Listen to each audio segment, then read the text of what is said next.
दोस्तों, मैं आज आपको सुना रहा हूं अपनी लिखी हुई कहानी क्रांतिकारी मोहब्बत। शेर सुनेंगे? हमारी एक छोटी सी गजल है, सुन लीजिए। अर्ज किया है, खुद सवाल करते हैं, खुद जवाब देते हैं, जाने कितने तन्हा हैं। खुद ही अच्छा चलिए निपटा लीजिए, अपना ज़रूरी काम है, बीच में रोक दिया हमको। ठीक है, बाकी की गज़ल अगले साल सुना लेंगे ना आपको। सबके काम हमारी गज़ल सुनने से तो ज़्यादा ही ज़रूरी होते हैं, हाँ नहीं तो हम नौसिखिए शायरों की ज़िंदगी ना तो बस दो ज़रूरी कामों में बीतती है, शायरी लिखना और फिर उस शायरी को सुनने वाले मुर्गों की तलाश करना। वो तो गनीमत है कि फेसबुक नाम की भला इजाद हो गई कि जिसको देखो अपनी टेढ़ी मेढ़ी बेसर पैर की बनाई चुराई सारी शायरी लिख लेता है। आप जैसे मनहूसों की ना इतनी लल्लो चप्पो नहीं करनी पड़ती। और लल्लो चप्पो करूं भी क्यों, हैं? बिजी हूं मैं। दिन में एक एनजीओ की नौकरी करता हूं, बेईमानों के खिलाफ और गरीबों के फेवर में आवाज उठाता हूं। रात में नाराज शायरी करता हूं और सुबह के टाइम ताज़ा ताज़ा शायरी सुनने के लिए लोग ढूंढता हूं। फिर दोपहर से फिर से आवाज़ उठाना शुरू कर देता हूं। कॉलेज के दिनों से ही मैं नालायक तो नहीं था, लेकिन फिर भी कोई ख़ास लायक कभी नहीं रहा। कॉलेज के दिनों में मेरे बस दो शौक थे, दुनिया बदलने के लिए क्रांतिकारी कविता लिखना और रसगुल्ले खाना। हाँ, दो और चीज़ें थीं जिनकी मुझसे बेतहाशा उम्मीद की जा रही थी। घर वाले चाहते थे कि पढ़ाई करना भी मेरे शौकों में शामिल हो जाए। जब हम तुम्हारी उम्र के थे ना तो दिन में 12-12 घंटे पढ़ते थे, अपने आप को देख लो। पापा का चौरसिया पान भंडार से आया बीड़ा मुंह में दबाते हुए ये सेंटेंस कहना जैसे उनका तकिया कलाम बन गया था। यहाँ पर मैं अपने अन्य नौसिखिए शायर साथियों को उनकी राइटिंग के पर्पज से बताना चाहूँगा कि तकिया कलाम का तकिया से कोई लेना देना नहीं है। एनीवे, मेरे दोस्त चाहते थे कि इश्क करना थोड़ा बहुत ही सही लेकिन मुझे आ जाए, लेकिन पढ़ाई और इश्क दोनों फ्रंट पे मैं बेतहाशा फेल ही रहा हूं। मुझे तो क्रांति लानी थी, मेरी कविताएं देश को बदलने के लिए थीं, सर्वहारा के लिए थीं। लेकिन इस साल, इस खूबसूरत और मनहूस साल, लखनऊ के मछली मोहाल नाम के मेरे मोहल्ले से 500 किलोमीटर दूर एक ऐसी घटना हुई जिससे मेरी जिंदगी बड़ी तबीयत से तबाह हो गई। हुआ यूं कि बहेड़ी नाम के एक छोटे से शहर में, वहां के कॉलेज में स्टूडेंट यूनियन का कुछ बलवा हो गया। बलवा नहीं समझते होंगे आप शायद। अरे भाई, दंगा है, गरम खून है, आ गया होगा मूड तोड़ाई करने का। नहीं ठीक है, इट्स ओके यार, इट्स ओके। तो वहाँ कॉलेज की गर्मी की छुट्टियाँ जल्दी डिक्लेयर कर दी गई और बहेड़ी के गुंडों की हम पे ये कृपा रही कि बहेड़ी में रहने वाली नाज फातिमा के डैडी ने उनको इस साल अपने मामू के घर भिजवा दिया कि भाई जाओ, यहाँ माहौल ठीक नहीं है, गर्मी की छुट्टियाँ वहीं बिताओ। पता भी है नाज फातिमा के मामू कौन थे? अरे मेरे घर के सामने रहने वाले रहमान अंकल। अरे वही जो सफ़ेद एम्बेसडर वाले, वो जो कॉलोनी में सबसे गुस्सैल का खिताब 2500 बार जीत चुके हैं। हाँ, और पता है नाज फातिमा कौन थी? नाज फातिमा वो जो माधुरी दीक्षित की पहली पिक्चर आने के पहले अगर बहेड़ी से बम्बई की ट्रेन पकड़ के बॉम्बे वीटी पे उतर के जूहू जाके किसी प्रोड्यूसर से मिल लेती ना, तो माधुरी दीक्षित का करियर, मैं तो कहता हूँ, कभी टेक ऑफ ही नहीं करता। इतवार की सुबह थी, सुबह के 10:30 बज रहे थे। मैं खिड़की पे था। रसगुल्ले वाले का रसगुल्ले रसमलाई छेना झमाझम, रसगुल्ले रसमलाई छेना झमाझम चिल्लाने का इंतजार कर रहा था कि कब वो आए, कब मैं अपने दांत की कैविटी का निरंतर रोना रोने वाली मेरी माँ से नजरें चुराकर 4 ठो छेने के रसगुल्ले खरीदूं। लेकिन नजर चुराऊं इससे पहले नजरें सामने वाले छज्जे पे गईं। मैं तो कहता हूं कि नजरें लड़ गईं, भिड़ गईं, लड़खड़ा गईं, रपट गईं, पूरी पूरी निपट गईं। खिड़की के सामने खड़ा नया कोई, नया खूबसूरत कोई, नया बेइंतहा खूबसूरत कोई तौलिया से अपने गीले बाल सुखा रहा था। दशहरी आम के मौसम में ऊपर वाले ने सिर्फ क्रांतिकारी कविता लिखने वाले मेरे कम्युनिस्ट दिल की झोली में एक नया फल गिरा दिया था, इश्क का। देखिए, ऐसा किसी भी रिसाले में कहीं नहीं लिखा है कि नौसिखिए कम्युनिस्ट शायर प्यार नहीं कर सकते। हालांकि माओ त्से-तुंग ने कहा था कि प्यार मोहब्बत करने से अच्छा है कि मच्छर मारो, मलेरिया भगाओ, लेकिन कार्ल मार्क्स साहब ने तो खुद लव मैरिज की। इसलिए हम क्रांति के रास्ते में थोड़ा सा डाइवर्जन ले आए। और वैसे भी आखिर जगह जगह से व्यवस्था से घिसे हुए, रगड़े हुए, छिले हुए, कटे पिटे हुए क्रांतिकारी अपनी आवाज़ बुलंदी से कैसे उठा पाएंगे जब उनके दिल में ही इतनी घोर अव्यवस्था फैली हुई हो, हैं? तो जनाब, नाज फातिमा के मेरी जिंदगी में आने से दो चीज़ें हुई। एक तो ये कि क्रांति की कविताओं से मेरा ध्यान हट गया और इस वजह से देश में क्रांति नहीं आई और इस वजह से भारत में डेमोक्रेसी मजबूत हो गई। दूसरा ये कि पिछले वाक्य की तरह की लफाजी और बेवकूफ़ी भरी बातें मैं और बढ़ चढ़ के करने लगा। नाज फातिमा से पहली मुलाकात और नाज फातिमा से दूसरी मुलाकात के बीच मुझ में और भी बहुत सारे बदलाव आ गए। मेरी हेयर स्टाइल पूरी तरह बदल गई थी। मेरी अलसाई भालू जैसी दाढ़ी अब क्लीन शेव में बदल गई थी। मैं अब गुंजते हुए कपड़े नहीं बल्कि साफ और प्रेस किए हुए कपड़े पहन रहा था और मेरा पावर वाला चश्मा हट गया था।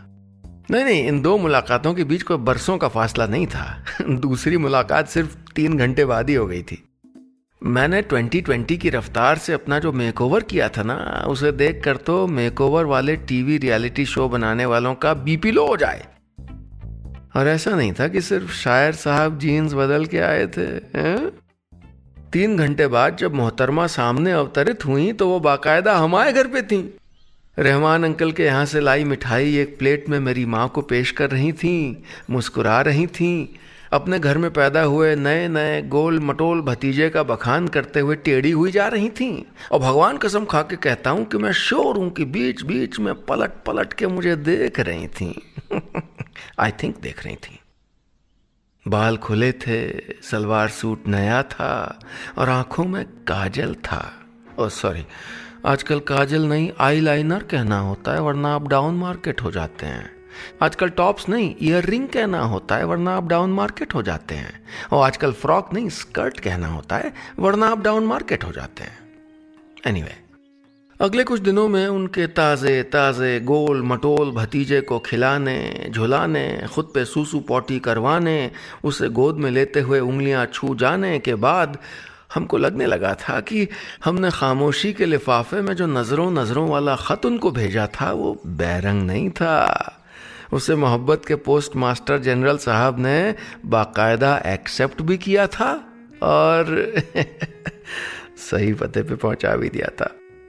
तो हम भी गर्मी की छुट्टियां पूरी होते होते इश्क के शहर के नुक्कड़ पे उनका नाम ले चुके थे।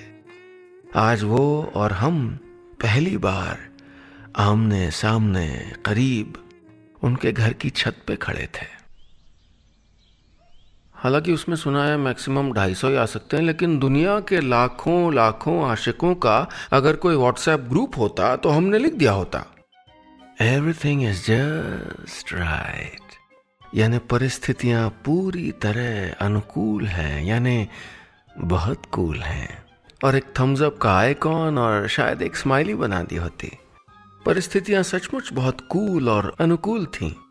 हमारी मम्मी सत्संग गई थी, नाज फातिमा के मामू मामी किसी शादी में गए थे, हमारी धड़कनें आज रपट जाए तो हम न उठाइयो वाले अंदाज में धक धक धक कर रही थीं और उनकी धड़कनें धक धक करने लगा वाले अंदाज में धक धक धक कर रही थीं और हम उनसे 10 फीट वाली दूरी को 5 इंच वाली दूरी में तब्दील करने वाले ही थे कि तभी ये तभी क्यों कभी कभी मूड खराब कर देता है। तभी हमारा फोन बज उठा। हमने साइलेंट कर दिया। मुआ ढीठ था, मुआ फिर बजा, हमने कट कर दिया। तभी मेरे फोन पे ये कॉल आता है जब नाज फातिमा लुढ़कने चली हो बाहों में। मुआ फिर बजा, हमने फिर इग्नोर कर दिया। हम उल्टे नाज फातिमा की आईलाइनर सजी आंखों को देखते रहे।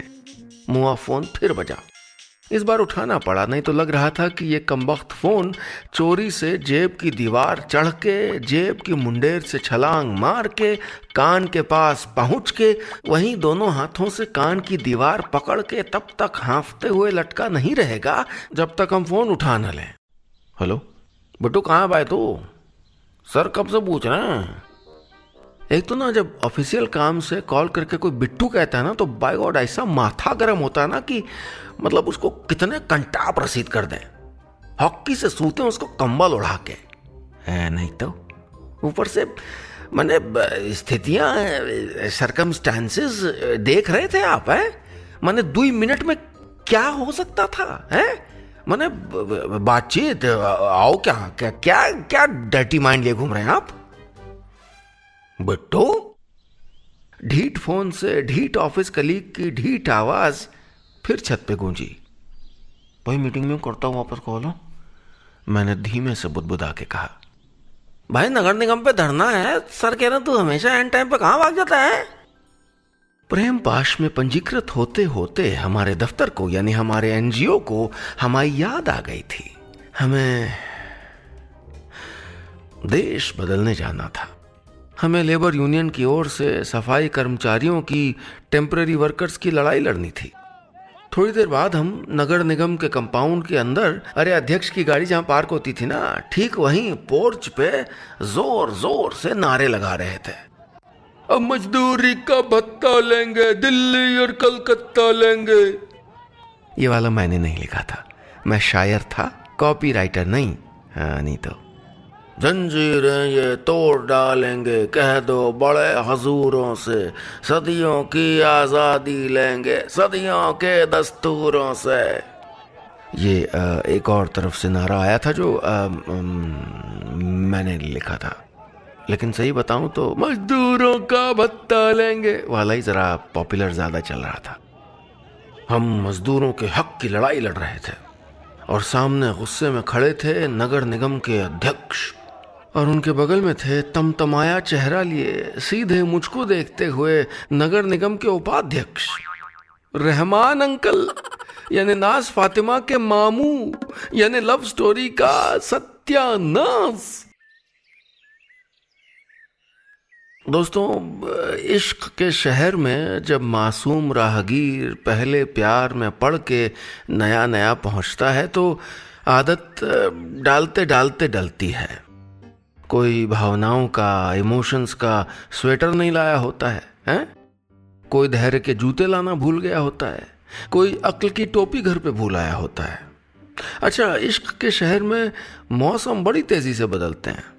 कभी गलतफहमी की हवाएं चलती हैं, कभी खुशफहमी की आंधी आती है, कभी जलन की धूप होती है, कभी पलकों पे शर्म किसी मुंडेर पे ओस की बूंदों की तरह धीमे से बिखरती है, कभी पहली मुस्कुराहट की चांदनी नजरों की खिड़की से छन के आती है। इश्क के शहर में कभी नुक्कड़ पे कोई किसी का नाम ऐसे लेता है जैसे अधूरी गजल पूरी कर रहा हो, कभी दिल टूटने की धमक पड़ोस के किसी घर में सुनाई देती है, और कभी मोहब्बत की मोटरसाइकिल धड़ाम से जाके खुद थाना अध्यक्ष की जीप से जाके लड़ जाती है। इश्क के शहर में मेरी फर्स्ट लव की मोटरसाइकिल ठीक महबूबा के घर वाले नुक्कड़ पे मुड़ते मुड़ते धड़ाम से थाना अध्यक्ष की जीप में जैसे लड़ गई थी। रहमान अंकल नगर निगम के सबसे कड़क अफसरों में से थे। नगर निगम वाले सफाई से इतना प्यार करते थे कि सारे शहर को क्या साफ करते, अपने ही दफ्तर की बिल्डिंग को थूक और पान की पीक की वॉल पेंटिंग से रंग रखा था। लेकिन रहमान अंकल के ऑफिस वाले चमाचम कॉरिडोर में मजाल है कि एक मक्खी भी टहलती चली आए। थोड़ी देर बाद हम 5-6 जने सब उसी साफ सुथरे चमकते कॉरिडोर पे चलते चले जा रहे थे। इनमें से 3 हमारी एनजीओ के थे और 2 लेबर यूनियन के। वो सब तो एकदम ऐठन में थे, चौड़े होके चले जा रहे थे कि भैया नगर निगम तो अब अपनी मुट्ठी में है, अरे वार्ता के लिए बुलाया गया है। लेकिन हम तो पिलपिले हुए जा रहे थे। नगर निगम के अध्यक्ष महोदय ने नाराज सफाई कर्मचारियों का सामना करने के बजाय अपने कंस यानी रहमान अंकल को भेड़ियों का सामना करने को कह दिया था। आलतू जलालतू आए बला को टालतू, आलतू जलालतू आए बला को टालतू, आलतू जलालतू आए बला को टालतू। प्यार और क्रांति के मोहल्लों के बीच समझो एक पतली सफेद लाइन थी जिस पे हम बेचारे चल रहे थे, और इस पतली सी लाइन के नीचे जैसे कांटे बिछे थे, और पीछे दूर से एक सुतली बम की लड़ी जलती चली आ रही थी, और सामने से एक रोड रोलर हमको कुचलने आ रहा था। बस यही फीलिंग थी, समझ लो। उस शाम जब मम्मी सत्संग गई थी, मैं अपनी छत पे लेटा था, अपनी प्रेमिका नाज फातिमा की गोद में सर रख के।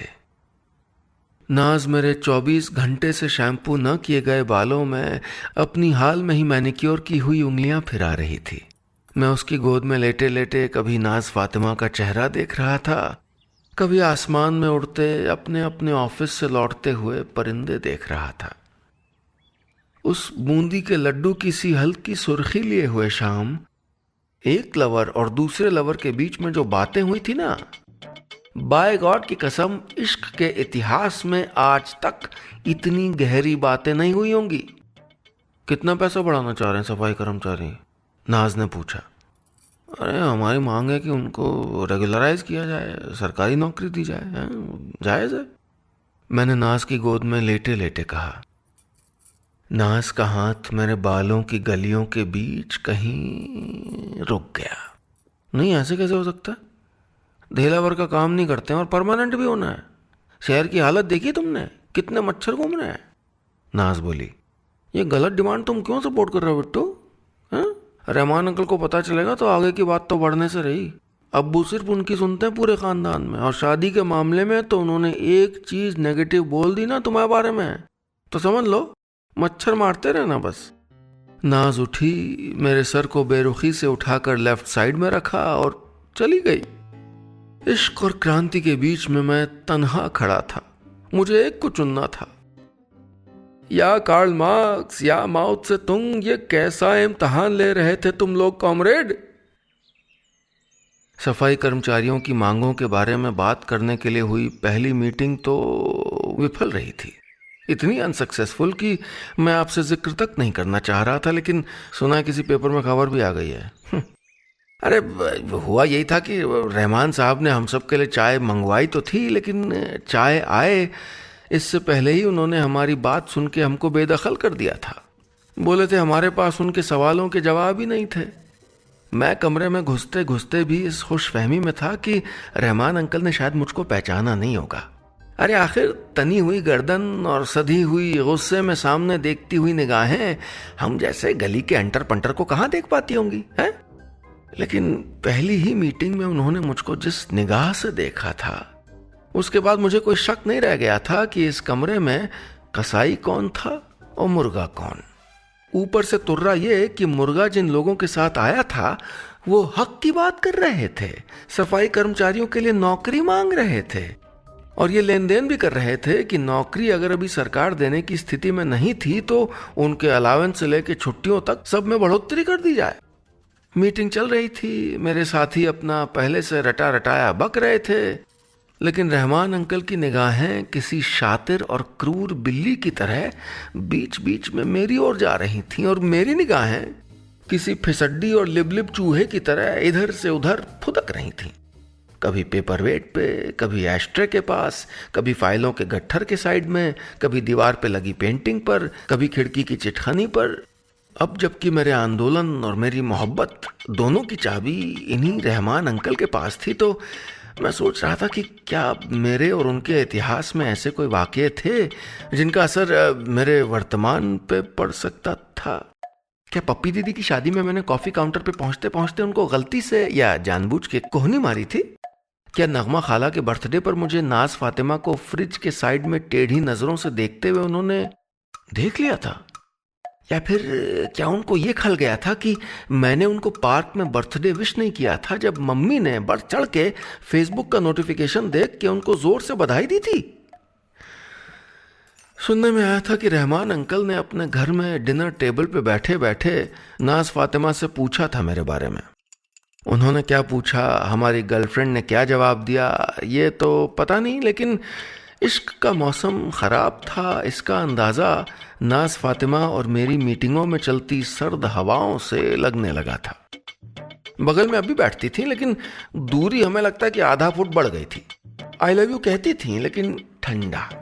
और मैंने अगर कभी हाथ पकड़ने की जुर्रत दिखाई तो ऐसा नहीं कि झटक देती थी, लेकिन हाँ, इतना तो शर्तिया है कि जो हरारत और जो शरारत पहले उन मरमरी उंगलियों में हुआ करती थी, वो अब नहीं मिलती थी।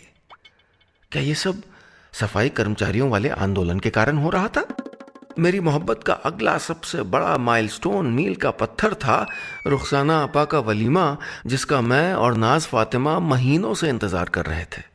इसलिए क्योंकि यही वो मौका था जब मैं पहली बार नाज फातिमा के अम्मी अब्बू से मिलने वाला था, और मेरे इस फर्स्ट इंप्रेशन ने ही तय करना था कि नाज फातिमा के निकाह के कार्ड पे उसके नाम के आगे मेरा नाम छपेगा या किसी बटेर का।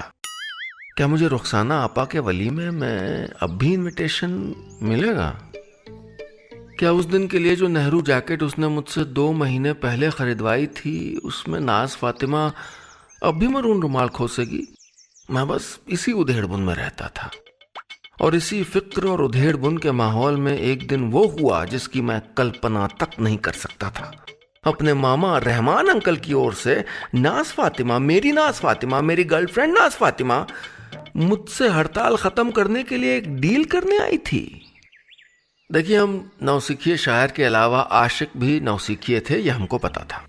इश्क में सौदेबाजी चलती है, यह भी हमको पता था। आखिर इश्क एक सौदेबाजी का ही तो नाम है। लेकिन नाज फातिमा मेरे और उनके रिश्ते को बचाने की कोशिश में जो डील, जो सौदा लेके आई थी, उसमें हमारा पिसना तय था। हुआ यूं कि हम लोगों ने नगर निगम के सफाई कर्मचारियों की जो हड़ताल शुरू करवाई थी, उसका असर हो रहा था। शहर में जगह जगह कूड़ा नहीं उठ रहा था, मीडिया में लगातार बात आ रही थी, और रहमान अंकल का जल्द प्रमोशन ड्यू था, और वो नहीं चाहते थे कि इस हड़ताल की आंच उनके प्रमोशन पे आए। हमारे साथी तो नहीं, लेकिन मैं खुद भी अब यही चाहता था कि ये हड़ताल जल्दी सुलटे। असल में हमें रुखसाना आपा के वलीमे में इनविटेशन चाहिए था।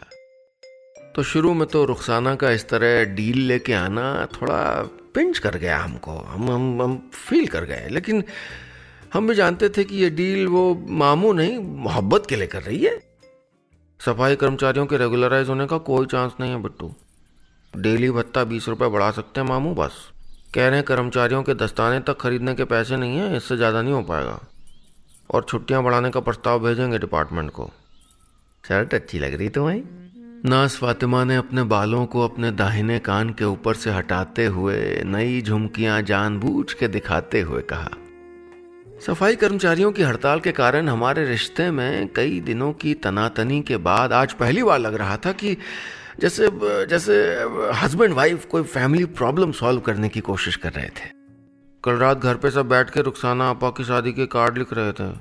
सारे मोहल्ले वालों का नाम लिख गया, लेकिन जब तुम्हारा नाम आया तो मामू जान बोले वो कल बताएंगे।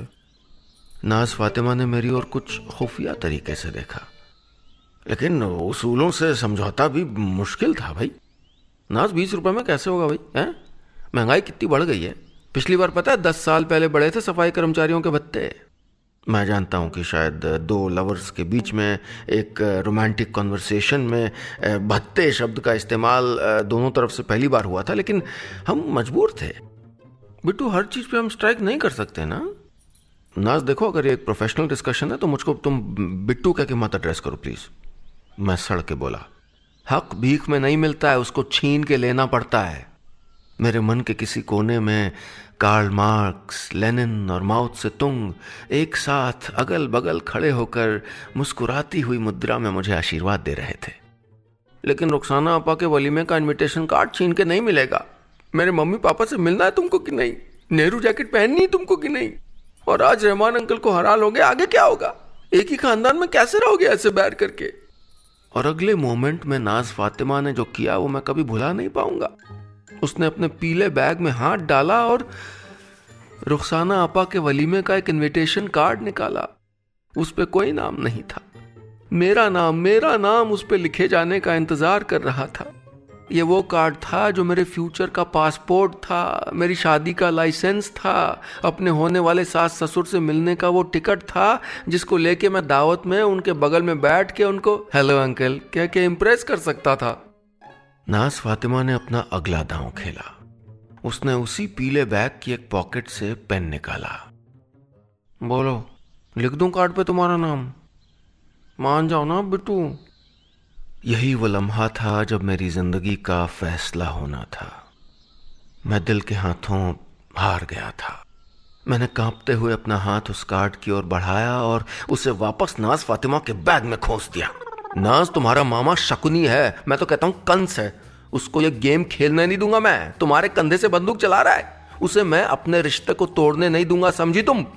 मुझे शादी की फिक्र नहीं है, तुमसे प्यार की फिक्र है बस। शादी होनी होगी, हो जाएगी। मजदूरों का भत्ता बढ़ेगा तो 50 रुपए बढ़ेगा, वरना क्रांति होगी। बता देना अपने मामे को। और आई लव यू नाज।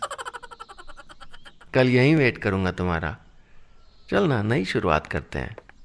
नाज फातिमा धीमे कदमों से चली गई। 36 घंटे बीत गए हैं। माओ त्से तुंग ने कहा था कि प्यार मोहब्बत करने से अच्छा है कि मच्छर मारो, मलेरिया हटाओ। आज छत पे बैठा मच्छर मार रहा हूं।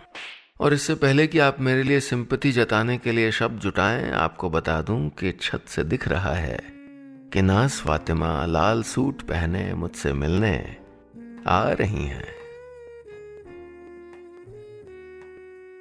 बस इतनी सी थी ये कहानी।